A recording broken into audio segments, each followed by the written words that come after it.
Junella, may 100 ka ba dyan? Pwede ka bang mahiram? Maglalaro lang kami ng kalaneno. Babayaran naman kita pag nanalo ako mamaya.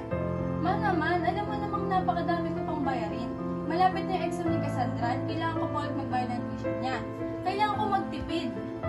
Babayaran ko naman ah. 100 lang. Napakaliit na bagay. Ha? Akala mo kung sino siya may pagmamalaki dyan?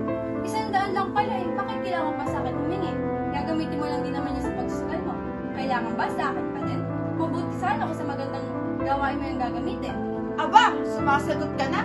Tandaan mo, ako pa rin ang ina mo. Nagtatrabaho ka lang dyan. Ako ang nagpalaki at nagpaalam sa'yo. Kaya wala kang karapatang sagutin ako ganyan.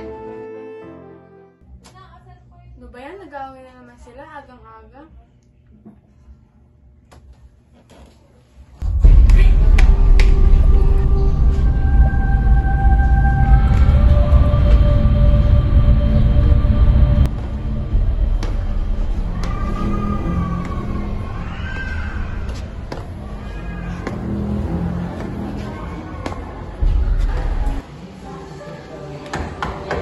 Good morning po, ma'am. Cassandra, late ka na naman. Wala ko na tao magiging matalino mo kung lagi kang man-late. Upo! Yes po, pasensya na po. Uy, good morning pala sa pinakamasungit girl I know. Ang nangyari naman sa'yo at nakasimangot ka? Tagnangawan ako si mama. Nagigising na lang ako lagi sa iyo ni ate mo. Kaya yan. Kakayanin yung class. Hanggang kailan ko ba kayang tiisin? Nakakapagod na. Yun na, nadaanan mo kang basa nga sa umaga. Matalino nga, porita naman. Yaman mo na pre, maputit makinis naman. Pwede na. Aba, mga loko pala itong mga to eh. Aba, mga manyakis. Tara pre, baka natin. Iyo, parang mga di na grade 2. Hoy, tama na. Walang pansin yan. Nagpapakit naman nila. Huwag ka na bullies, Cass. Palagi ka na may backup eh. Ano Kas, gusto mo sama natin mamaya pag-uwi? Baka sundan din naman yun. Magtigil na kayo. Okay lang ako. I know, amigo. I can go na lang ako. Kas, sure ka ba hindi ka kakain? Ang payat mo na oh. Pati yata sa bahay, di na nakain eh. Eh kung may pera na ako, kakain ako. Eh tubig lang na bibili ko sa 10 peso bawat ko kada araw. Teka, sabi ko nga sa'yo, lilibre kita ng pagkain. Tama, yung binili ko sa'yo pagkain, nalaman na nitong ni Dara. Talaga, kasalanan ko na naman. Pero tama naman sa Erismas eh. Pwede naman kami libre ka tuwing beses, ayaw mo lang talaga. Ayoko ng libre. Kahit mga kaibigan ko pa kayo, hindi ko tatanggapin niya. Kas, kinausap ko naman Marcel, di ka daw niya mahanap. Sa kanya muna sinabi. 3 months ka na daw hindi bayad sa tuition fee mo. Ilang beses na rin daw ang ating usap sa office na magbabayad sa susunod na buwan. Yun naman daw natutuloy. Saan palot naman kaya sa atin ang pagbayad sa lingkid ng tuition fee? Walang kwentang kukote ko. Matalino nga, wala namang pera. Kas, I told you already. Sabi ka lang sana kung tinuran kita. Hindi sa akin ba Kas? Nico is right, Cass. We can even pitch in for that para malhating mo na ng tuition mo bayaran. Thank you, pero hindi ko kailangan ng tulong. Kas, kami naman ang nag-aalok sa'yo ng tulong. Ang kulit naman. Ayoko nga magkaroon ng utang na loob sa inyo. Ayoko din umasa sa inyo.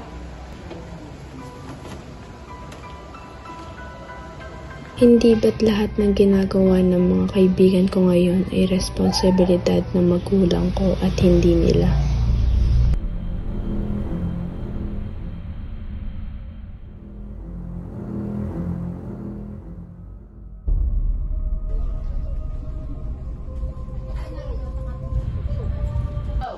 Sus ko, nanalo na rin sa wakas. May pambili na agad tayo ng isang alak. Oh! Oy, pabili nga. Oo, sumigaw. Ano bang gusto mo? Ma, Ano ba yan? Swerte na sana, minalas pa. Oh, ano na naman? ma, pwede po bang pahingi ng pang-tuition? Ay, nako, Cassandra. Wala akong pera. Tigil-tigilan mo nga ako. Doon ka sa ate mo humingi. Kala ko po ba nanalo na kayo sa sugal? Tsaka, bakit kay ate na naman po ako hihingi? Si ate po ba ang nanay ko at hindi kayo? Hindi po ba dapat kayo ang nagbibigay sa akin ng pangangailangan ko at hindi si ate? Lintik ka? At kailan ka pa natutong sumagot? Tandaan mo, nanay ako, anak ka lang. Huwag mong questionin ang pagpapalaki ko sa'yo. Di ba ate mo magaling? Doon ka, lumayas ka sa harapan ko, walang kwenta. Kas, ano naman nangyari at nagdadrama ka dyan? Pati itong mga hugasin dito, hindi mo pa rin nagagawa. Kanina umaga ko pa ito sinabi sa'yo, di ba? Pagod na rin ako. Alam mo yun? ba ate ikaw lang napapagod? Ikaw lang may problema tinadanas? Isa pa, dumagdag pa yung walang kwentang tuition fee na yan. Pagod na ako! Ganito na lang ba lagi? Hirap na ako! Ayoko na! Sana hindi na lang ako nabuhay. Sana nasa ibang lugar o panahon na lang ako. Sana hindi na lang ako namang problema sa bayarin at sa pera. Sana hindi ako naghihirap ng ganito.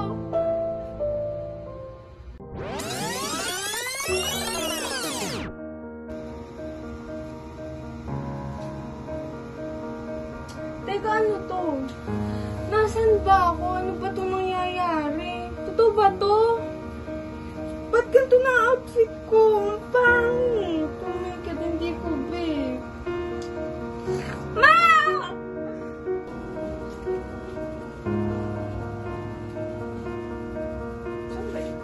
Cassandra, iha!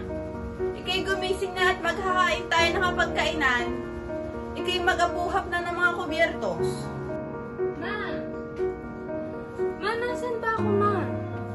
Ma, ano bang nangyayari? Hindi natin to bahay, ma. Ma! Baka bad trip na naman. Migo! Ay, salamat, nandyan ka pala.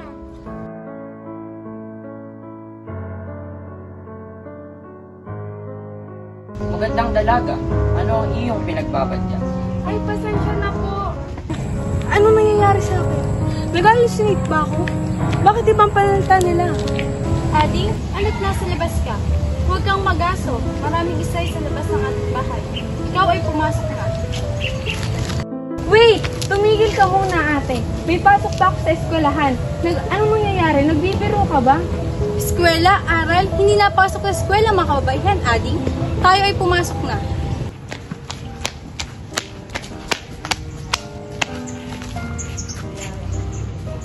Grabe, wala akong stress. Hindi ako namang problema sa pera.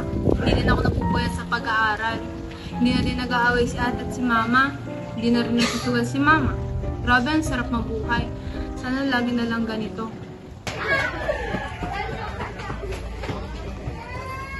Magandang umaga sa magandang dalaga. Ano yung ginagawa? Tila nagpapahangin ka ata dito sa labas. Sino ba to? Wala. Nagtitingtin lang ako dyan sa bakuran. You know. Bakit kakaiba yung pananalita? Saan lugar ka nang galing? Makalabas kaya ng bahay. Pero sabi ni ate, wag daw eh. Madami daw nagtitingin na lalaki sa akin. Pero okay lang naman. Sanay na naman ako sa mga bullet manyakis sa panahon namin.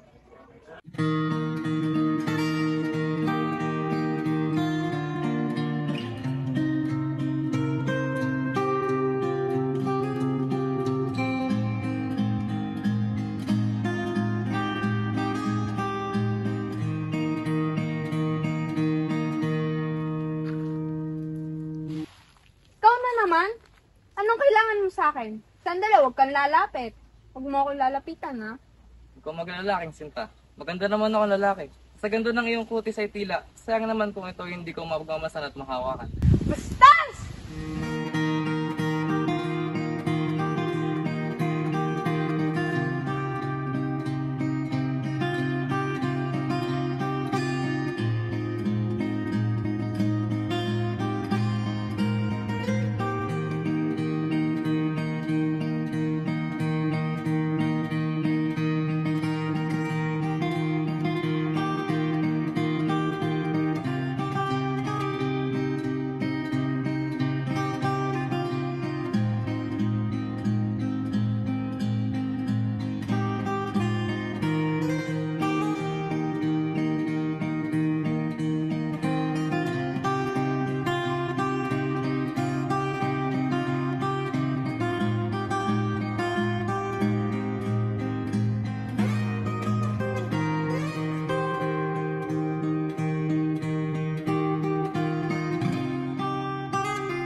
tama ko, Lord. Alam ko pong mali ako. Ibalik niyo po ako sa mga taong nagpapahalaga sa akin. Oo, stress ako sa akad, sa pamilya. Pero kailanman hindi nila ako iniwan. Ibalik niyo na po ako sa buhay na pinagkaloob niyo sa akin.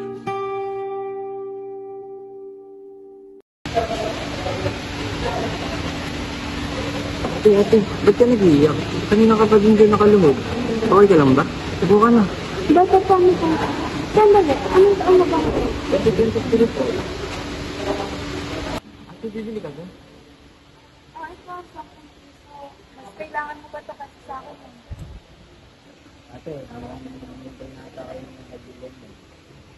Sa iulitin natin, sana halaga mo sila.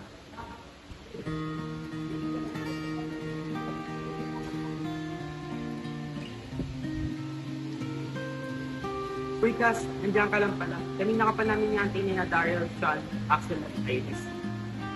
Hindi ka naman nagdasal, natulog ka lang. Ba't mo binigay yung 10 piso mo? Ipabaon mo yun ngayong araw. Ililibre mo naman ako. Okay. Sige, lilibre kita. Tara.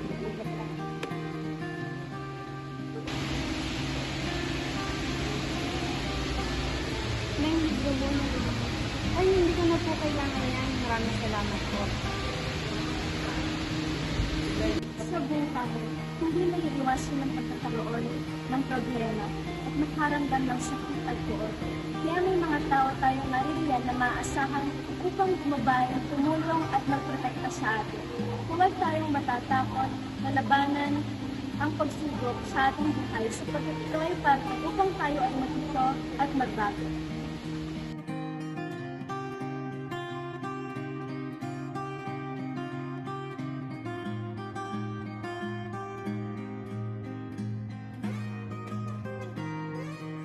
Hirap ang mabuhay, anak. Ngunit kailangan ng pahalagaan ng mga tao na gandang nagbibigay nila.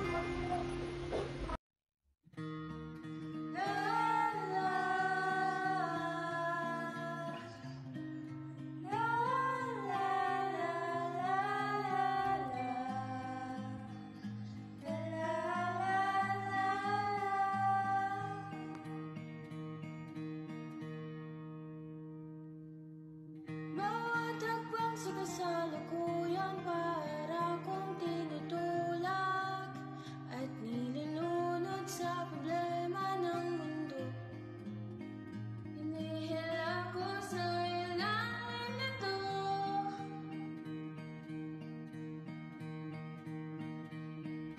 Sumangson sa likod ng buhay kong di masolusyonan agad. Di makita ang bukas.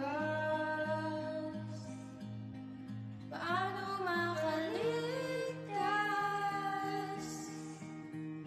Naghahanap ng paraiso, ngunit di na masalayan ang daan na dinadaanan ko. Ang dilim na dito, saan ako patungo? Palaksan na natin boses. Ready, set, action! Cass, wait lang. Init. Ay!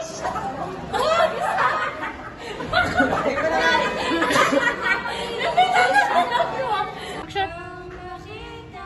Wait, hindi ka... Uy, maglagay pa kaya ikaw ng Vicks? Lagay ka nga. Ayun no. Ay, wait, hindi nga pala. Lynn. Ay, siguro yan ba?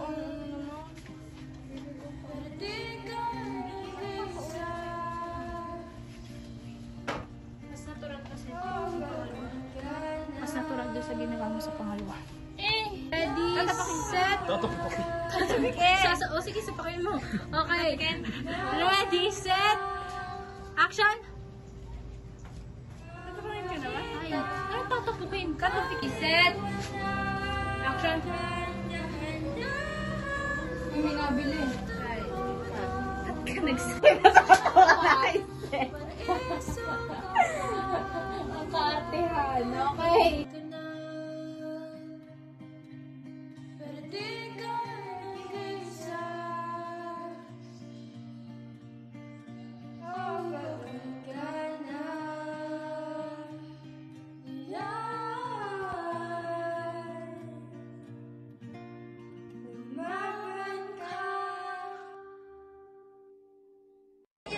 Ako po si Joshua Cyrus. Ngayon po tayo po ay mga jingle bell, jingle.